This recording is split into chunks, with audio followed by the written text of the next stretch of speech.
ഋഷിരാജ് സിംഗ് അപ്പോൾ എൻ്റെ പേരിൽ ഹൈക്കോടതി ഒരു എൻക്വയറി ഓർഡർ ചെയ്തു. എന്നിട്ട് DGP ആണ് നടത്തുന്നത്. അപ്പോൾ DGP നടത്തുമ്പോൾ DGPയുടെ ഓഫീസിൽ സ്റ്റേറ്റ്മെൻ്റ് ഒക്കെ എടുക്കുന്ന സമയം ഋഷിരാജ് സിംഗ് ഞാൻ എന്ത് പറഞ്ഞാലും സമ്മതിക്കില്ല, ഈ സ്റ്റേറ്റ്മെൻറ്റ് എടുത്തത് അവൻ്റെ കാലത്താണ്. അപ്പോൾ ഞാൻ പറഞ്ഞു DGയോട് പറഞ്ഞു, സാറേ അയാൾ പോട്ടെ, എനിക്ക് അയാളുടെ യാതൊരു ഇതും ആവശ്യമില്ല. ഞാൻ DGയോട് പറഞ്ഞു, when was he posted, when did he take charge in Kochi as commissioner, when I was transferred, when this date of ഈ സ്റ്റേറ്റ്മെൻറ്റ് എന്നാണ്. ഇത്ര കാര്യങ്ങൾ ക്ലിയർ ആയിട്ട് ഡോക്യുമെൻ്റ് ഉണ്ടല്ലോ, ക്ലിയർ ആയിട്ടുണ്ട്. അപ്പോൾ പക്ഷേ അന്ന് തൊട്ട് ഞങ്ങൾ കുറച്ച് നാൾ സംസാരിക്കാറില്ല, യാതൊരു ബന്ധവുമില്ല, ഒന്നുമില്ലാതിരിക്കുകയായിരുന്നു. ഒരു ദിവസം ഇതേപോലെ മറ്റേതോ കേസിൻ്റെ കാര്യത്തിന് ഞാൻ അപ്പോൾ അന്ന് പോലീസ് ക്ലബ്ബ്, പഴയ പോലീസ് ക്ലബ്ബാണ്, അവിടെ താമസിക്കുന്ന സമയം ഒരാൾ എൻ്റെ ഡോറെ വന്ന് മുട്ടി. നോക്കിയപ്പോൾ ഋഷിരാജ് സിംഗ് ആണ്. അപ്പോൾ എൻ്റെ കയ്യിൽ ഒരു ലെറ്റർ വന്നു. ഞാനവിടെ തിരക്കായതുകൊണ്ട് ഈ ലെറ്റർ എടുത്ത് ബാഗിലിട്ടു. ഞാൻ നോക്കിയില്ല, കിട്ടിയ ലെറ്റർ ഞാനെടുത്ത് ബാഗിലിട്ടു. കുറേ ദിവസം കഴിഞ്ഞ് ഞാൻ അയ്യോ ഇയാളൊരു ലെറ്റർ ഒന്നുമില്ല, ബാക്കി വിട്ടുപോയല്ലോ എന്ന് വെച്ചാൽ വായിക്കുമ്പോൾ അത് എൻ്റെ കയ്യിൽ ഇപ്പോഴും ഇരിപ്പുണ്ടേ. അപ്പോൾ അതിൽ ഒരു സോറി ലെറ്ററാണ്,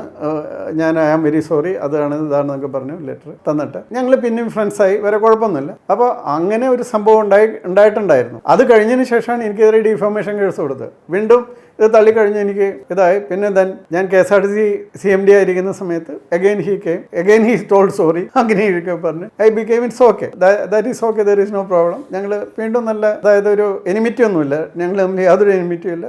അയാളുടെ പണി ചെയ്യുന്നു, നമ്മൾ നമ്മുടെ പണി ചെയ്യുന്നു.